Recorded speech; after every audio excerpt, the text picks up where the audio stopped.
Começa agora o Xadrez Verbal. Boa aurora, ouvintes do Xadrez Verbal, meu nome é Felipe Figueiredo, estamos chegando aqui com mais uma edição do Repertório, seu programa de entrevistas, e na edição de hoje, eu e o nosso queridíssimo, meu amigo e companheiro Matias Pinto, a gente bateu um papo com o craque de futebol iugoslavo, sérvio, Dejan Petkovic. A gente falou sobre a infância dele, falou sobre a história da Iugoslávia, falamos sobre questões diplomáticas, ele que é cônsul honorário da Sérvia no Brasil, falamos também da carreira dele, de adaptação ao Brasil. Foi um papo muito legal, um papo bastante construtivo. O programa também estará disponível no YouTube com imagens, tá? Caso vocês queiram ver de novo nossas caras feias. Lembrando que o repertório é um feed separado, então se inscrevam, né, no feed do repertório. Se você tiver contatos, né, de pessoas, de convidados, convidadas para o programa, não adianta só sugestão, né? Ah, Felipe, vocês podiam entrevistar o Barack Obama. Legal, se eu mandar um e-mail para o Barack Obama, né, para a assessoria dele, eles nunca vão me responder. Então o ideal é sempre ter ali um contato, alguém fazer a ponte, porque mídia independente é um pouco mais difícil, né? Entrevista para o Fantástico, todo mundo quer dar. Então, se você tiver contatos aí, sugestões, escreva para contato@xadrezverbal.com e excepcionalmente estamos subindo ele também no feed do programa convencional, talvez por isso que você esteja ouvindo, né, esse áudio, e também no feed do Fronteiras Invisíveis do Futebol. No caso Fronteiras Invisíveis, para dar uma rejuvenescida, uma resgatada, e no caso do feed do programa convencional, é para compensar, digamos assim, o fato de que na sexta-feira, dia 6 de agosto de 2021, nós não tivemos programa de maneira um pouco imprevista. O Átila não poderia gravar, não dava para ele gravar com a gente, até por isso estamos aqui jogando esse programa no feed convencional. Porém, agora na sexta-feira 13, né, teremos programa normal, podem ficar tranquilos, certo? Então, se deliciem com o nosso papo com Dejan Petkovic. Boa aurora, ouvintes da Central 3, está começando mais uma edição do Repertório, o podcast de entrevistas do Xadrez Verbal. Meu nome é Matias Pinto e nesta edição temos o prazer de receber Dejan Petkovic. Tudo bom, Pet? Tudo bem, boa tarde. Pet, primeiro, muito obrigado pelo seu tempo, agradecer a Jennifer que organizou tudo isso. Eu, infelizmente, sou muito seu fã, eu digo infelizmente porque eu sou palmeirense, eu estava no Parque Antártica naquela tarde de 2009, né? Então é por isso que eu digo que infelizmente sou muito seu fã. Nós temos aqui vários programas que a gente fala da história, da relação do futebol na Iugoslávia, na Sérvia, e então a gente queria ouvir um pouco de você como protagonista de uma parte dessa história, né, começando aí pela sua infância e pelo início no futebol. Você, inclusive, tem uma resposta sua para Ana Maria Braga, que viralizou na internet, né? Você nasceu em 1972 em Majdanpek, uma cidade mineradora de cobre ali perto da fronteira com a Romênia. E como foi a sua infância, como foi o seu despertar de vontade, de relação ao futebol, quando você começou a levar o esporte a sério, enfim, conta um pouco mais para a gente como era também a Iugoslávia na década de 1970. Bom, são coisas um pouco difíceis de responder, porque a visão da criança na época, né, eu vivi numa época, principalmente na minha cidade natal, Majdanpek, uma década muito próspera, né? Primeiro, criança não sabe nada, fica feliz, cidade pequena, vive na rua, viveria na rua 24 horas por dia se os papais e mamães deixavam para fazer. Mas uma cidade tão pequena de mais ou menos 15 mil habitantes, né, que você já citou, ela foi construída, né, dentro de uma terra vulcânica, né? Porque aí cheia de cobre, de minério, de ouro, explotação estava sendo feita. E aí, como ela foi construída nova, ela trouxe muitas pessoas de fora para morar, para fazer uma cidade. Os profissionais, tanto que os meus pais não são de lá, e os dois vieram lá com oferta e procura de trabalho, inclusive nessas cidades, né, pequenas, inclusive os salários são eram maior um pouco que em outras cidades maiores, porque tinha que atrair a gente e botar isso a funcionar. Então, consequentemente, esses anos 80, digamos, eu vivi lá meus 14 anos de idade. A infância, eu sou suspeito de dizer, mas eu várias vezes me atrevi a dizer que eu tinha uma infância maravilhosa, né? Porque a época ainda era boa, ainda a Iugoslávia era forte demais, ainda não sofreu consequência, né, pós-morte do Marechal Tito, anos 80, e aí ainda tinha força em todos os sentidos, né? Ocupava a importância, né, e respeito do mundo todo, né, pela participação e importância na Segunda Guerra Mundial. Depois, o Marechal Tito, como líder de países de aliança, teve um apoio muito grande. Quando ele morreu, aí, inclusive, né, no enterro dele, quase todos os representantes de todos os países, mais de 200 países foram presentes. Mas a minha infância naquela cidade foi fantástica, porque a gente tinha a felicidade de viver sem se preocupar de nada. Porque no país socialista, na época, tinha salários bons, todo mundo tinha um trabalho, todo mundo tinha emprego, digamos, custo de vida, você tinha vontade de tudo que era importante para a paz social, né?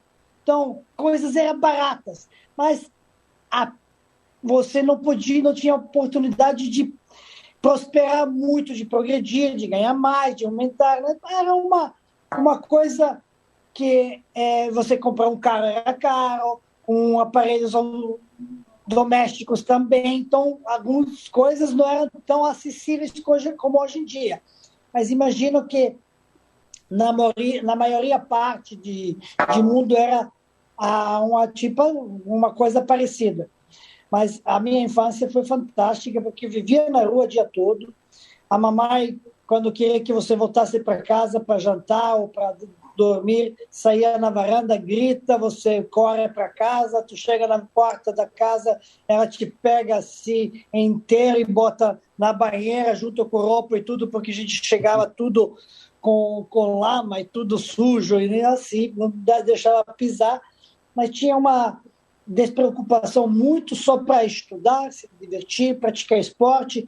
Praticava todos os esportes na escola, todos, praticamente, de ginástica, de atletismo, de esportes coletivos, individuais, de ping-pong, xadrez, de tiro e todos os outros esportes olímpicos, né? Eu fazia de tudo. Logicamente, eu tinha influência, o talento no futebol, influência de meu pai, que foi jogador não profissional, mas foi muito bom, não foi profissional porque circunstâncias da vida. Na época, ele filho da guerra, né? Nasceu em 44, tinha obrigações de trabalhar e não perdeu o pai na guerra e não deixaram ele. Tinha influência do meu irmão, que foi meu primeiro ídolo, né? Porque mais velho, quase 5 anos mais velho que eu. Então você se espelha no irmão, meus amigos, você quer estar com eles, amigos dele, que às vezes eu fui muito bem recebido e aceito pela turma dele, mas não por ele, né? Ele me expulsava, a turma me pegava, às vezes brigava, levava cascudos, porque a diferença era muito grande. Mas realmente, naquela época, nos 80, que eu começo a lembrar, né, até 86, 87, quando eu termino ensino de fundamental, né, como se chama, né, os 8 anos de ensino fundamental, eu saio para a cidade maior, cidade de nicho, onde começo a jogar o futebol profissionalmente e tudo, mas naquela época da minha infância, até 14 anos, 15 anos de idade, foi fantástica. E, Pet, falando agora da sua trajetória como futebolista, né?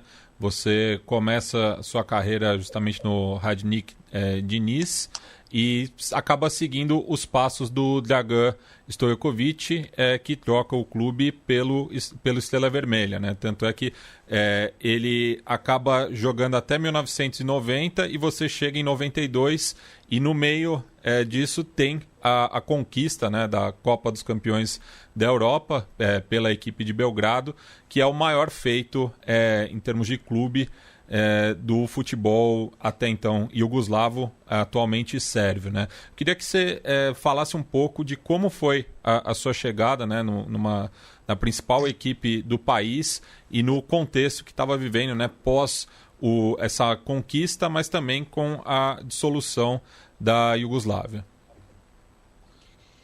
Então, eu já quando mudei em 87, quando saí do Majdanpek, que foi para Niš, né, Radnički Niš, fui seguir porque meu pai é de lá, né, de Niš, e meu irmão também estava lá indo na escola antes de fazer o serviço militar, jogava para lá, então o caminho que eu queria. E eu tinha oferta, né, e convite de Estrela Vermelha já com 14 anos, mas opto por um caminho mais, digamos, possível, porque estava do lado do meu irmão, morava junto, apartamento, meu pai de lá tinha mais condições de infraestrutura do que já partir para uma coisa como a Estrela Vermelha, né, porque tinha conselhos de que melhor primeiro vencer no time modesto, digamos, para depois você ir como uma estrela, uma contratação principal, do que ir lá sendo formado. Então,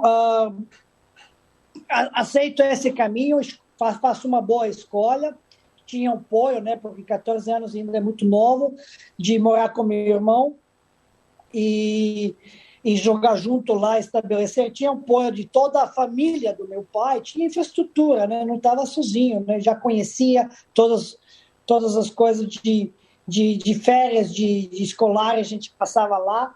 Então, escolho o Radnički Niš e consigo pisar com o pé direito já na primeira, isso, me destacar, ganhar o espaço, e já no primeiro ano depois, em 88, já com com 16 anos, já consigo estrear e ser jogador profissional mais novo da história do futebol iugoslavo, com 16 anos e 15 dias, em 25 de setembro de 88, em casa contra o Željezničar de Sarajevo.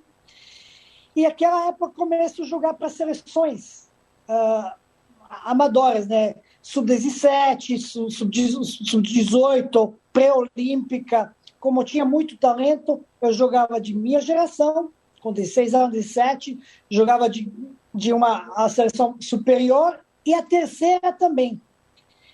Mas aquele momento, né, anos 90, começa aquele problema político, de separações, de divisão da antiga Iugoslávia, de problemas internos, de conflitos. E é nós que tínhamos amigos, né? Eu estava dividindo os quartos, viagens com os meus amigos que eram da Croácia, da Bósnia, de Eslovênia, tinha de todos os lados, porque era uma seleção iugoslava. De repente, a gente se encontra numa situação assim, problemática, que começa, né? Então, 91 foi realmente um ano problemático, né? E 90, 91, começamos a viver essas situações horrorosas, né? Onde muitas pessoas, infelizmente, inocentes pagaram com a vida e conseguimos mesmo assim conciliar as coisas, né? Quando você é novo, né, você não consegue entender o que está acontecendo. E aí no lado esportivo também, porque senti muito isso, porque em 92, por causa de todos esses problemas, a Iugoslávia sofre uma punição severa de embargo, né? Econômico, esportivo, político, em todos os sentidos. E aí a seleção iugoslava, que consegue passar as eliminatórias de Eurocopa de 92, invicta. Eu já estava na seleção iugoslava, mesmo jogando pelo Radnički Niš. Não fomos autorizados para jogar na Suécia, a Eurocopa 92, fomos mandados embora, né? E aí sofre esse embargo 3 anos, e aí o futebol começa a estagnar e, logicamente, o desenvolvimento profissional como dos meus amigos, outros talentos naquela época, também não se desenvolve como deveria, porque você, quando supera o ambiente onde você atua, você se destaca, você tem que procurar mais desafios fortes, você tem que competir mais para poder ter seu desenvolvimento, colocar seu talento, seu trabalho à prova e progredir. E, infelizmente, isso não aconteceu. 3 anos embargo lá, sofremos, fiquei lá na Estrela Vermelha, sem jogos internacionais. Estrela Vermelha, em 91, consegue ser uma conquista inédita de ser campeão europeu, campeão mundial. E Estrela Vermelha quer me contratar em 92. Em 92, eu tinha outras propostas, porque eu era realmente um dos maiores talentos europeus da minha geração na época. Mas eu era torcedor do Estrela Vermelha, eu queria Estrela Vermelha campeão mundial naquela época, então opto para ficar, em vez de ir fora, e aí talvez dá um atraso, né, de 3 anos da minha carreira, mas mesmo assim consegui, depois disso, ser visto e comprado pelo Real Madrid em 95. E, Pet, nesse processo de que a seleção da Iugoslávia ela vai sofrer essas sanções nesse período, e não vai para a Euro 92, a Dinamarca vai no lugar, acaba sendo campeã, inclusive, ironicamente, como você, como atleta, se sentiu e como foi a repercussão disso posteriormente para a sua carreira? Quando você fala de que quando o jogador se destaca, ele precisa sair. Então, quando você foi para o Real Madrid, também fez parte desse movimento de tentar né, se destacar, de manter um desenvolvimento? Bom, claro que é uma coisa assim, decepcionante, porque imagina eu, de um clube pequeno, modesto como o Radnički Niš, fui convocado para uma Eurocopa. Então eu ia para lá como jogador do Radnički Niš, ainda não estava na Estrela Vermelha. E participar de uma Eurocopa com 19 anos de idade é uma coisa muito importante, né? Fazer parte e principalmente de uma seleção forte naquela época, que conseguiu as eliminatórias invicta, invencibilidade longa. Então, favorito grande de ganhar essa Eurocopa. Tanto que a ironia, o destino vai a Dinamarca no nosso lugar e conquista a Eurocopa. Então, se eles conquistaram, imagina a gente, né? Apesar que não é sempre assim na vida, né? Mas argumentos, né, e satisfações um pouco, ou frustrações, você tira de algumas conclusões, de alguns fatos que aconteceram. E isso é um fato. Para mim, naquele momento, né, já tinha disputado a Eurocopas de seleções, né, de sub-17, e não tive sucesso pelas circunstâncias de não se classificar de uma decisão, pelos desempates dos gols. Por exemplo, a gente não perdeu o jogo, mas empatou ganhou os dois, porque um time que passa na frente é a França, o outro ganhou com um placar maior a outro jogo e eles vão avançar, só avançava de grupo 1, e é assim. Eu participei 2 vezes assim de competições europeias e foram frustradas sem perder o jogo, por exemplo. Então, aí fomos lá, sem perder jogo, não fomos barados, digamos, nessa competição, e foi realmente sanção muito dura. Mas, quando você passa por uma situação como é uma guerra civil, uma coisa tão, às vezes, não humanas vistas, né? E separações da antiga Iugoslávia, você deixa um pouco de lado o esportivo de pensar e pensa no lado humano. Então, mas tudo bem, é importante que a gente está vivo, terá outras oportunidades. Agora, se você analisa normal, é uma pena a gente não ter tido essa oportunidade de disputar a Eurocopa e eu apresentar o meu futebol, porque você fazer um sucesso com 19 anos ou com 23 muda muito, né? Ou com 27. E eu vou fazer uma pergunta que acho que muita gente já deve ter te feito, mas que é irresistível. Você falou do quão forte essa seleção iugoslava era. E nos anos 90, a gente nós tivemos tanto a Iugoslávia quanto a Croácia tendo ótimos resultados no futebol internacional, jogadores de muito destaque. A gente também teve, por exemplo, o Kodro, da Bósnia, com muito destaque. Se a Iugoslávia tivesse ficado junto, aquele time tivesse ficado junto com você, Boban, Mihailovic, Šuker e tal, teria dado uma Copa do Mundo? Teria levado uma? Eu não sei, mas já digamos, nova Iugoslávia em 92, onde já não teve participação dos croatas e dos eslovenos, né? Já teria dado o sucesso na Eurocopa.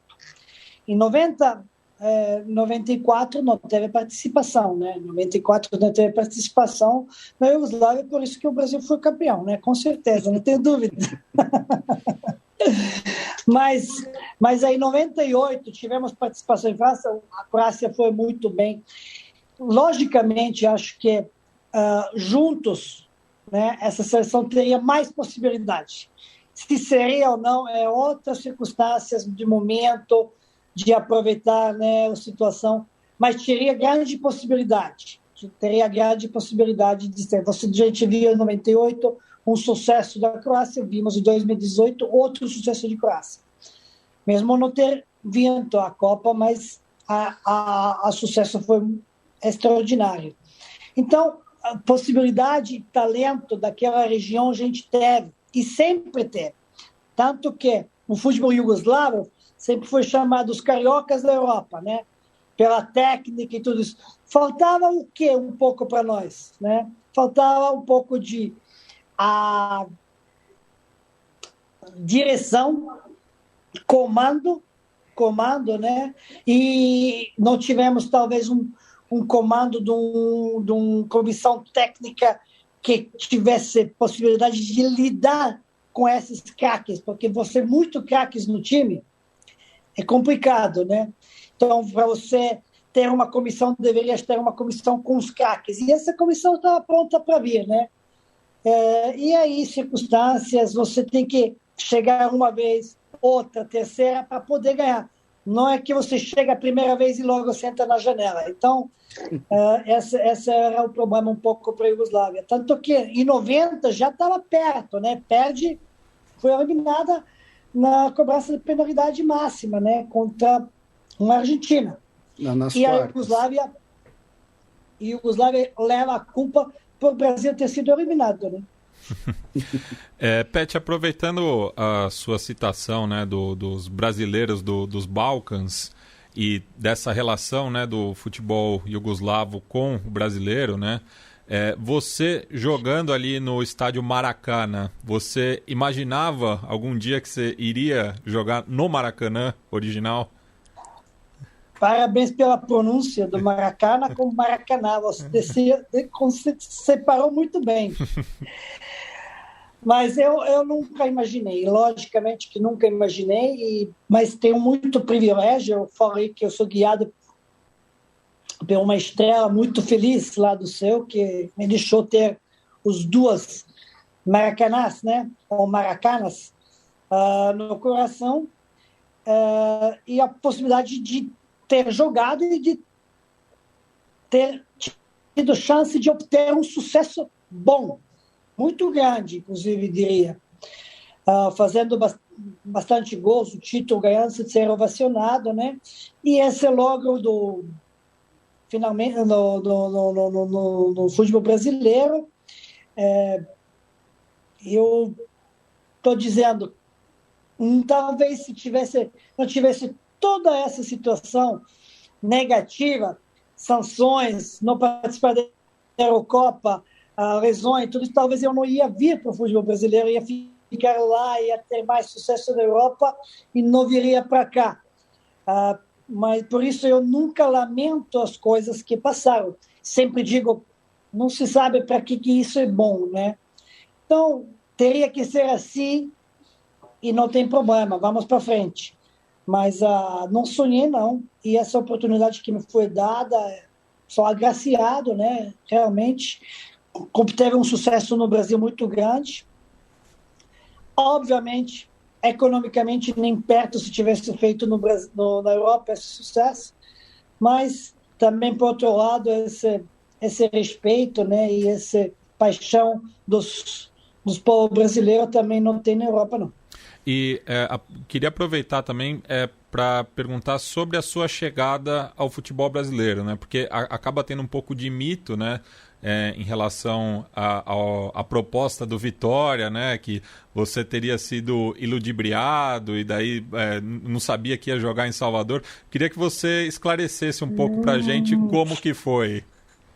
Não foi iludibriado, né?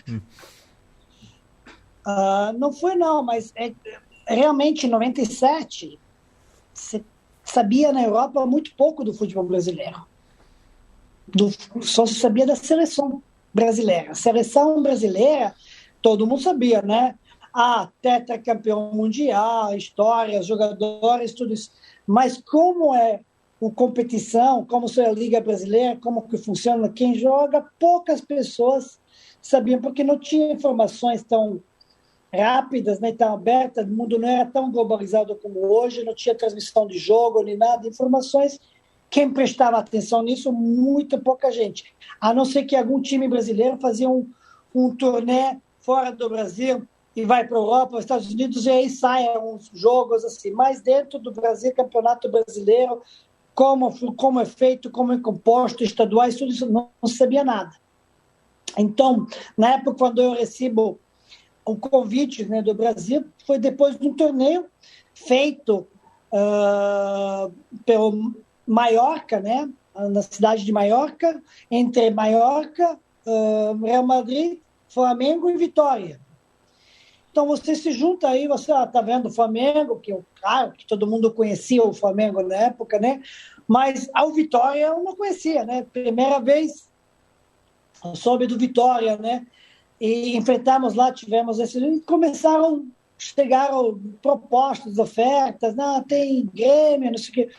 Gente, de jeito nenhum, não vou. Aí vem proposta do próprio Vitória. Aí eu falei, não vou. Não, mas Vitória, Bebeto joga lá. Bebeto joga lá, peraí. Aí eu digo, tudo bom, então quero X. Aí, beleza, o cara falou, tudo bem, pareceu, depois de 2 dias, segunda-feira em Madrid, não, tá tudo certo, né? Quem é o Vitória? Não, Bebeto joga aqui, a gente foi campeão. E tudo verdade. Bebeto jogava e eles foram campeões. Só que campeão estadual. Quando chego lá, eu descubro como que funciona o futebol brasileiro. Então, é campeão, não tem nada que eu fui enganado de tudo isso. Onde que eu fui enganado? Eu fui enganado meu amigo, Valtércio Fonseca, hoje em dia meu irmão de coração, para me convencer de viajar logo, porque eles tinham importância de usufruir dos meus serviços profissionais de imediato. Estava numa situação delicada no campeonato, e o Bebeto estava machucado. Aí falaram, não, tem que viajar hoje à noite. Eu, como que vou viajar hoje à noite? Eu não vou, de jeito nenhum. Eu tenho uma filha recém-nascida, não vou, tem 1 mês e pouco, não tem nem 2 meses, tem que fazer as coisas. Banco, não, tem que viajar logo. Não vou. E entramos num conflito que eu não vou. Quando já estava tudo acertado que eu não vou viajar à noite, vou viajar daqui a 2, 3 dias. E aí ele usa, não, mas tem que ir agora só para registrar você e voltar. Porque para tudo, porque o Papa chegou no Brasil e aí fecha o país, quando chega Papa e tudo, não funciona nada, e nós temos que viajar amanhã só para fazer registro, você volta, depois arruma as suas coisas. Aí falei, bom, fazer o quê, né? Contrariado muito, mas fui aceito, digo, tá bom, então vou lá. Tinha bom senso, né? Se é assim, vamos lá. Aí cheguei, não tinha nada de Papa, o Papa já estava no Vaticano faz tempo, né? Mas aí cheguei lá, tem jogo, vamos registrar, tem que jogar, e joguei. Aí falei, depois do jogo tu viaja, aí primeiro jogo, aí beleza, voltamos aí para ver. Puxa, o CBF botou um jogo agora, na quarta-feira, tem que jogar esse jogo, aí depois tu viaja. Aí falei, beleza. Aí eu joguei na quarta-feira, a gente ganhou. Cadê a passagem? Não tem jogo sábado. Só faz esse jogo. Eu digo, esse jogo não entra no campo se não tiver bilhete de avião já marcado. Aí eles, não, tudo bem. Aí me deram um bilhete já de avião já marcado para pós-jogo viajar. Joguei o terceiro jogo. A gente ganhou, a vitória era lá embaixo na tabela, aí começou a subir. 3 jogos, 2 vitórias e um empate. O primeiro jogo foi um empate fora de casa, contra a União São João de Araras, né? Isso. E bom, aí viajei 4 dias para ver a família, arrumar as coisas, voltei e fui direto para o jogo em Curitiba, ganhamos de novo, aí entramos entre os 8 primeiros. E, Pet, nessa trajetória você virou ídolo do Vitória, você depois virou ídolo do Flamengo, que tem a maior torcida do Brasil, talvez uma das maiores do mundo. Você também jogou muito bem no Fluminense, no Vasco. E você, numa entrevista, você disse que você tem 2 casas, né? A que você nasceu e a que você escolheu, que é o Brasil. E aí, aproveitando a nossa primeira pergunta, você criou suas filhas, boa parte da vida delas, aqui no Brasil, né? Qual a diferença? Claro, tirando a diferença de época, de tecnologia, né, mas qual a diferença que você vê entre, né, o criar uma pessoa no Brasil dos anos 90, anos 2000, e você que cresceu na Iugoslávia dos anos 1970, 1980? Ai, cara, eu acho que por isso estou dizendo. Lembra que no começo eu falei que a minha infância foi maravilhosa, fantástica, porque vivia na rua sem nenhuma preocupações, com liberdade total. E aí, com todas as diferenças culturais do país, dos lugares, né? Mas minhas filhas foram criadas no Brasil, porque as 2 chegaram no Brasil com 5 meses de idade. Quando a Ana veio ao Brasil, já tinha nascido em 97 em Madrid e veio em janeiro de 98, porque eu primeiro fui sozinho, né? E a Inês, quando nasceu na Itália. Quando eu saí de Vitória, fui para a Itália, fiquei 6 meses lá. É a mesma coisa, nasceu em agosto e voltei para o Flamengo em 2000, janeiro, e ela voltou com 5 meses de idade. Então, as 2 começaram suas vidas no Brasil com 5 meses de idade e foram criadas aqui. Só que, pelas circunstâncias, né, é diferente você criar um filho numa cidade minúscula, como a minha cidade natal, 15 mil habitantes, e criar as filhas, vamos dizer agora em Salvador, porque ela era muito bebê, mas agora aqui no Rio, quando começaram a ir no cash, na escola e tudo isso, numa cidade enorme, onde você não vai ao pé, lugar nenhum. Aí, Liberdade, então, escola, casa, carro blindado, motorista, totalmente diferente do que como eu fui criado. Deixando em casa, bota a chavinha no cordão, bota aqui no pescoço, sai lá, brinca o dia todo e volta para casa sozinho, abre. Aqui não.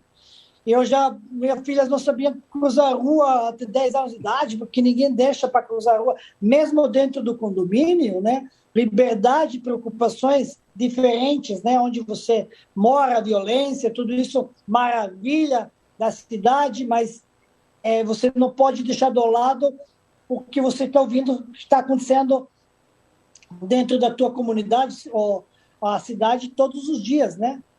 Então, é diferente totalmente, né? Acho que elas tinham, por outro lado, oportunidades que eu não tinha, mas acho que a liberdade, né, e essa felicidade, essa alegria que a gente vivia na minha época, na cidade pequena, no regime ainda socialista, que todo mundo igual, é diferente.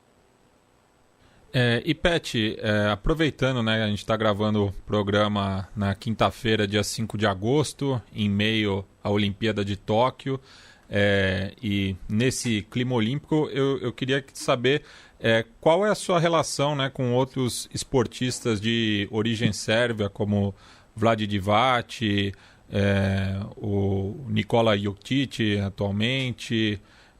enfim. A Milica Mandić foi medalhista aí esses dias. De ouro de Taekwondo. Isso. Milica Mandić.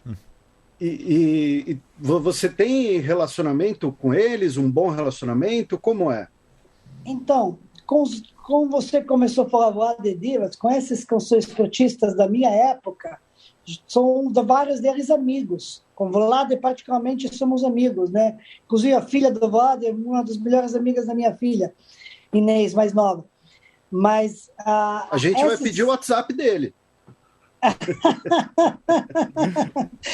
mas esses esportistas mais novos, né? Então, eu não conheci, porque eu moro aqui, não conheço, né? Poucos deles que são... que eu conheci muitos deles agora na Olimpíada de 2016.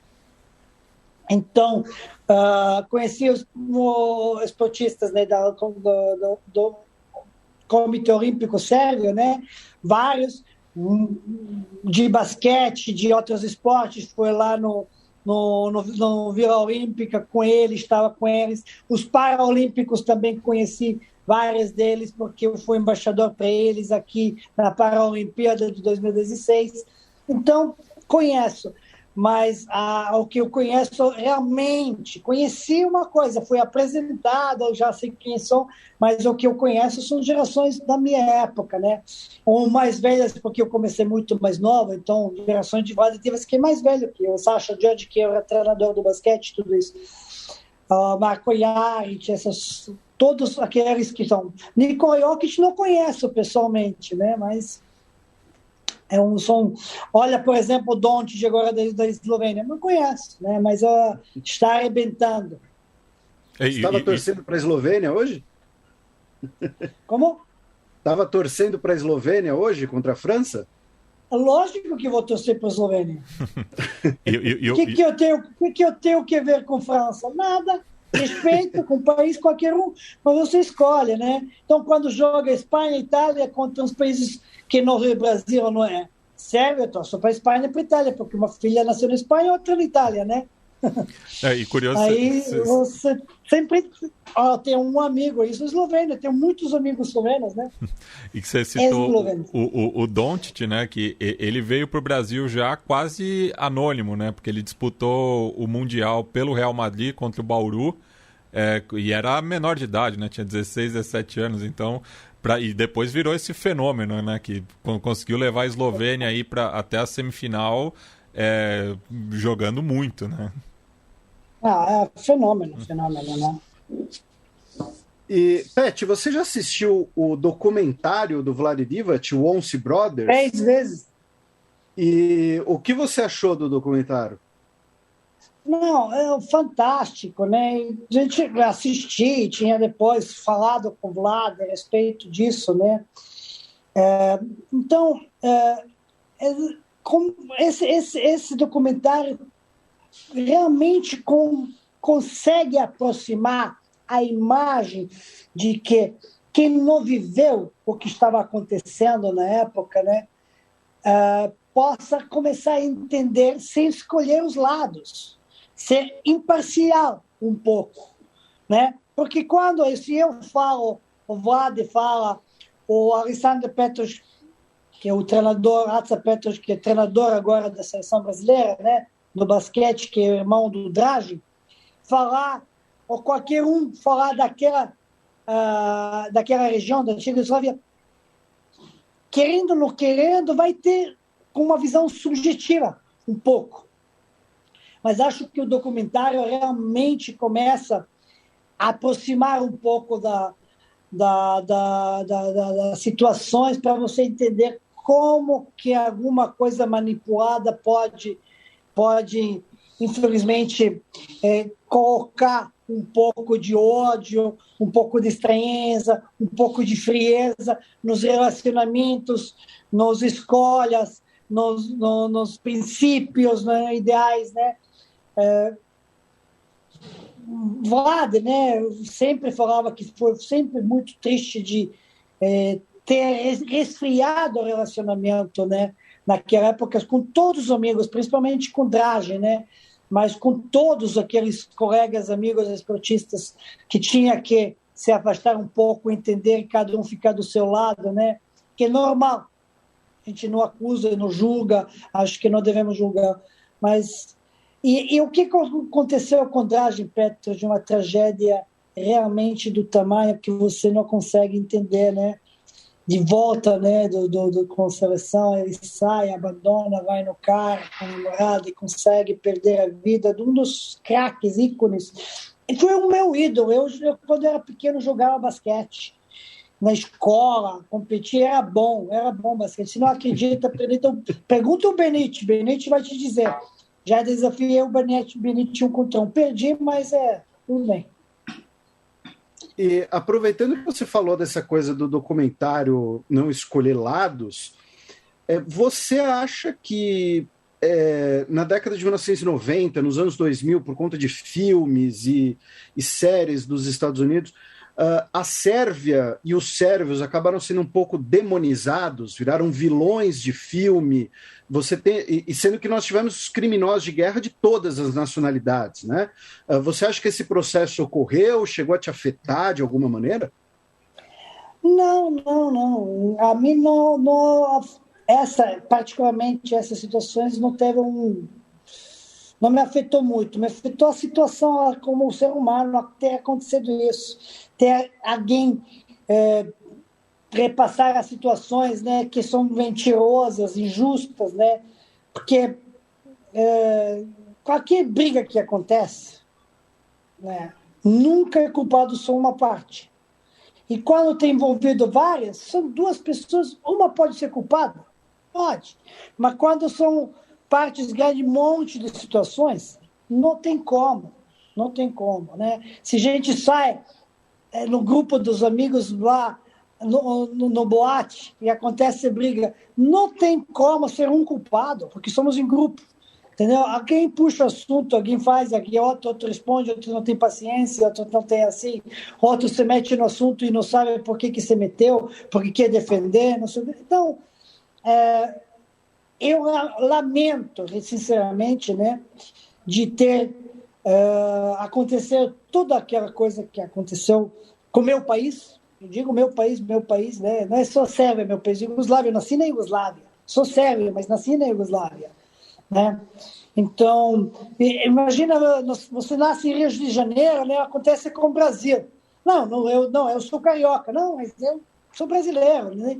Então, essas situações que aconteceram realmente são muito tristes, principalmente são em 99, não são na época de 90, né? Porque 99 é a pior. Em termo, porque, sabe, quando você tem separações de uma coisa, quando você tem ataque de fora, né, agressões é outra situação. Pet, falando nesse aspecto também, eu queria que você comentasse como se deu o convite para você se tornar cônsul honorário da Sérvia no Brasil.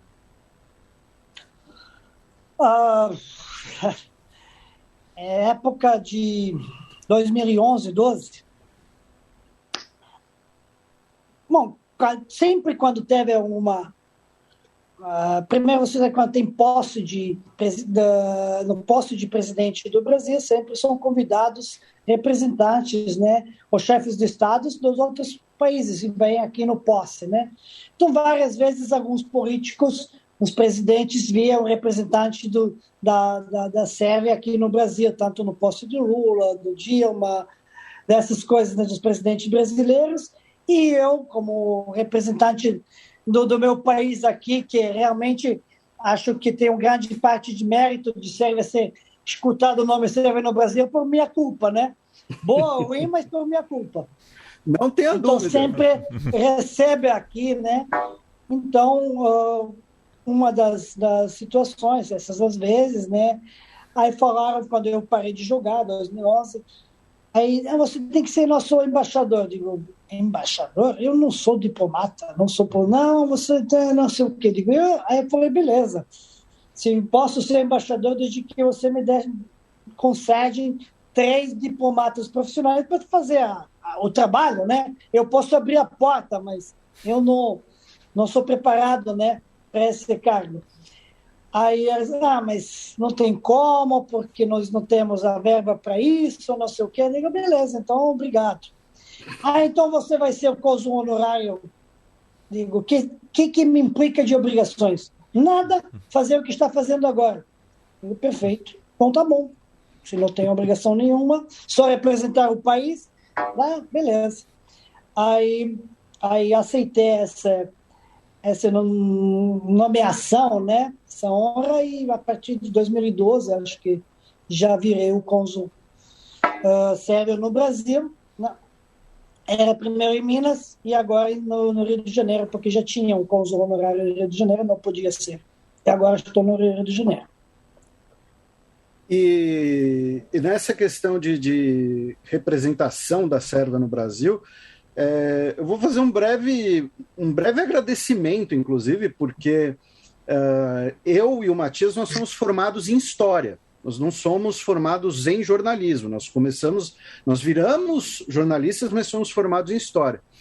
E parte do meu empurrão em enveredar por esse ramo foi que na década de 1990 eu era criança, né? Quando você vem para o Brasil eu tinha 11 anos de idade. Então, era o que estava ocorrendo nos Balcãs, né? Yugoslávia. Eu olhava e falava, poxa, eu quero entender o que está acontecendo.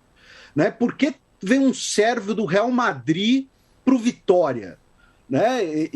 Então, assim, querer entender esse negócio todo foi, inclusive, um empurrão para a carreira que eu tive, para a carreira que eu tenho hoje. Então, você não tenha dúvidas que quando se fala de Sérvia, de Iugoslávia aqui no Brasil, a associação imediata que vem é você.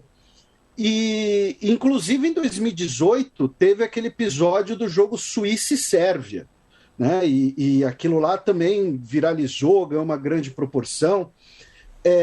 Eu queria aproveitar tudo isso, né? Então você falou de 99, dos bombardeios da OTAN, esse processo da Iugoslávia da década de 90, o episódio na Copa de 2018.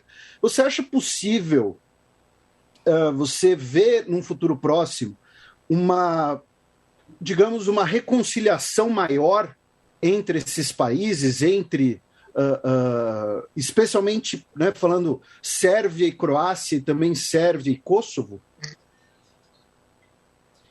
Bom, Kosovo é uma parte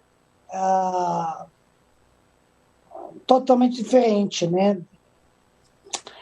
A Sérvia e Croácia já têm relações apaziguadas, acho que já têm relações decentes, digamos, não são como são diplomáticas, porque isso já é diplomacia. total, mas já tem relacionamento, ok, já vai, passa. Não tinha, primeiro 10 anos a gente não ia para fronteiras, estava tudo fechado há 10 anos.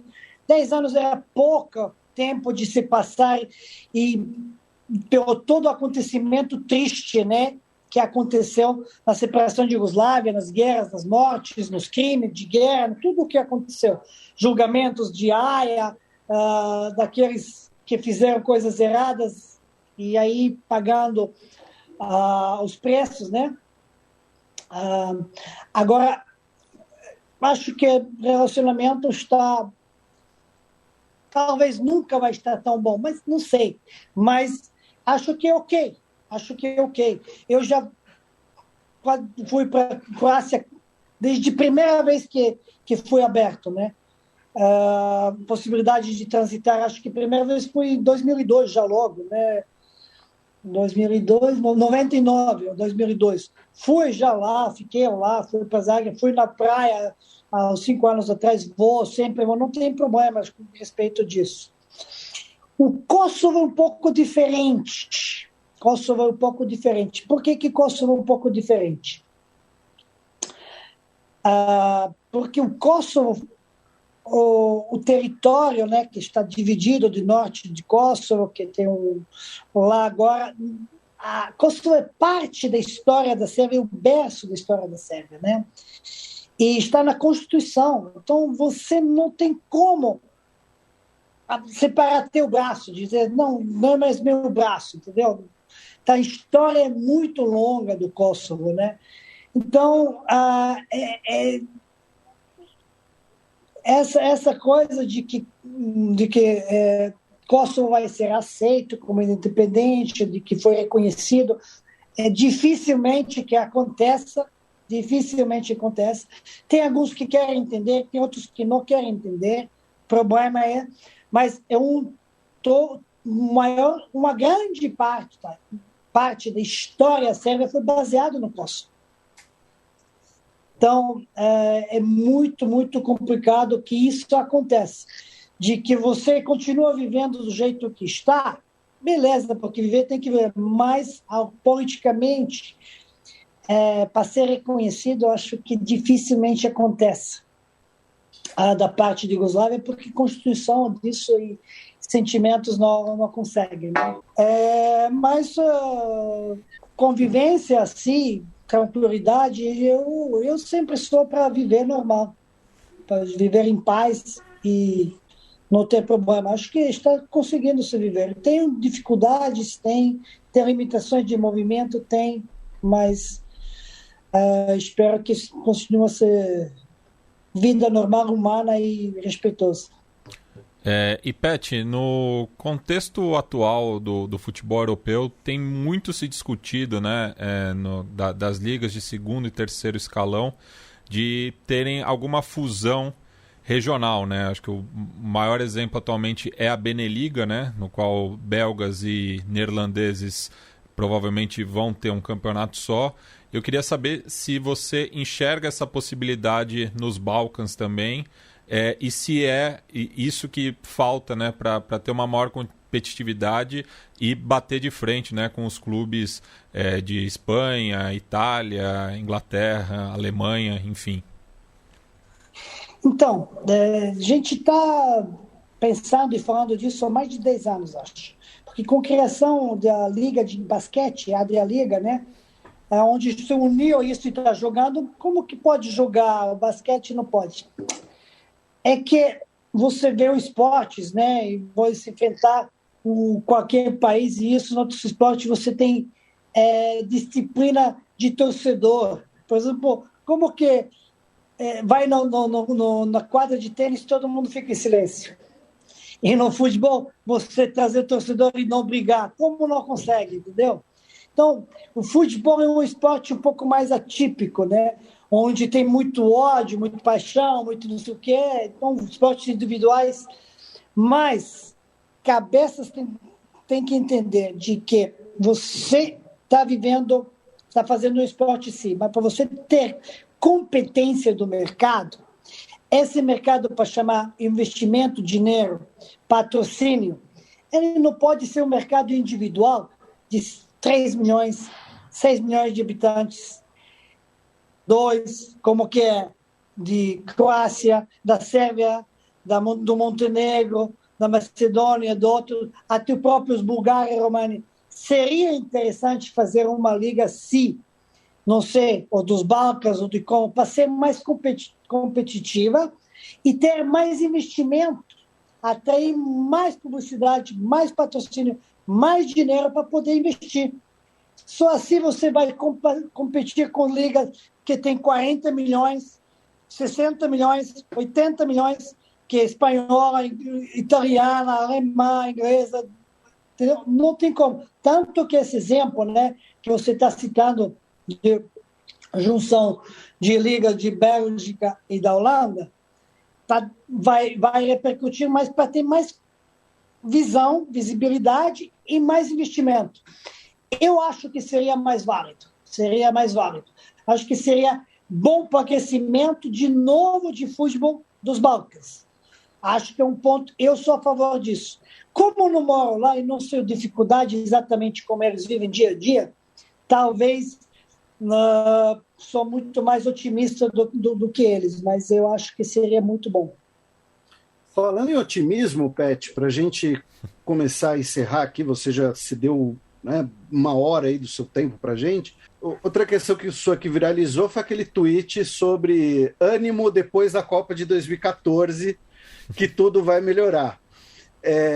Você se considera um otimista? Você, enfim, o que você achou da repercussão daquele meme, daquela brincadeira? Então, repercussão muito grande, né? Uma pena que a relevância da escrita não seria do tamanho da repercussão, né? Mas eu sou otimista, sim. Só que faltou, eu falei depois de 2014, mas não falei quando. Bem, Pet, a gente agradece muito do seu tempo, da sua generosidade de compartilhar conosco, né, a sua trajetória aí, a sua carreira. E aqui no repertório o convidado ele fica responsável por uma dica cultural, né? Pode ser um livro, um filme, e também pela escolha da música de encerramento, e daí fica totalmente a seu critério. Música de encerramento? Então, vamos lá. Vou botar uma música da minha filha, então. Pode ser? Opa! Qual o título? Manda bala. Então, vamos lá. Pensa Bem. Pensa Bem. Então a gente... O título é bom, né? Pensa bem, né? Porque acho que nós temos que pensar bem do álbum de Mais e Mais, a Ana Petkovic, para você achar se não conhece, porque nós temos que pensar bem antes de agir, antes de criticar, antes de julgar, né? Acho que essas palavras mais aprofundadas, mais estudadas, nos dizem muita coisa, porque a gente às vezes acelera demais. E para pensar melhor também, né, sobre talvez a história da Sérvia, da Iugoslávia, algum dica de filme, de livro? Então, os livros, acho que livros de história, tem muitos, né, que pode, de história dos sérvios, né, acho que também de mudanças, né, de, como se chama, traduzindo em português, quando tem aquela mudança coletiva, né, do povo, né? O êxodo? Seba se chama em sérvio, mas não sei como dizer em português, não sei traduzir. Tem vários de antiga, né, da história, e tem uns novos, modernos, né, refletindo que acontecimentos, né, nos anos 90 que aconteceram, uma década triste de toda aquela região nossa, né? Mas acho que essa Selba Srba é também um marco importante. Então, beleza. Então, a gente encerra o programa, né, para quem está escutando pelo podcast, não pelo YouTube, né, por questões, de vez em quando, de direitos autorais que acaba derrubando. Vamos ver aí uma das músicas da filha do Petkovic, a Ana cantando Pense Bem.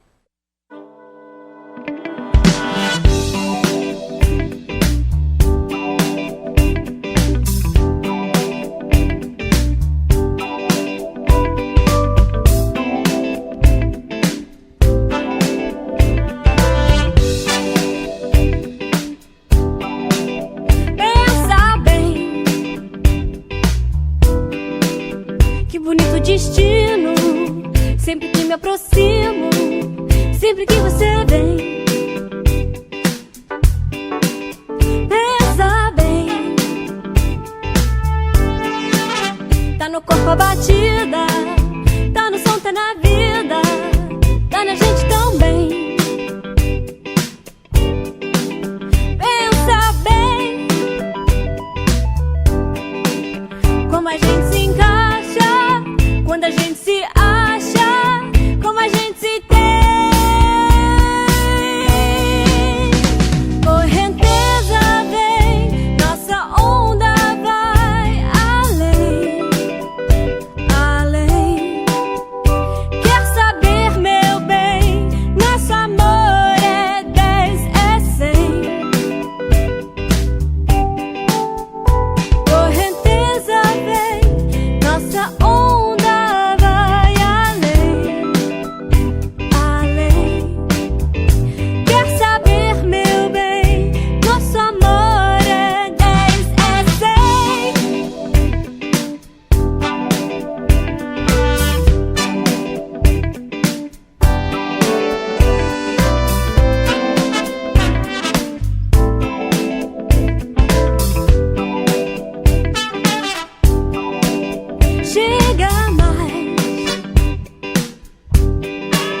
chega junto num beijo, que eu também te desejo, e não pare jamais. Chega mais,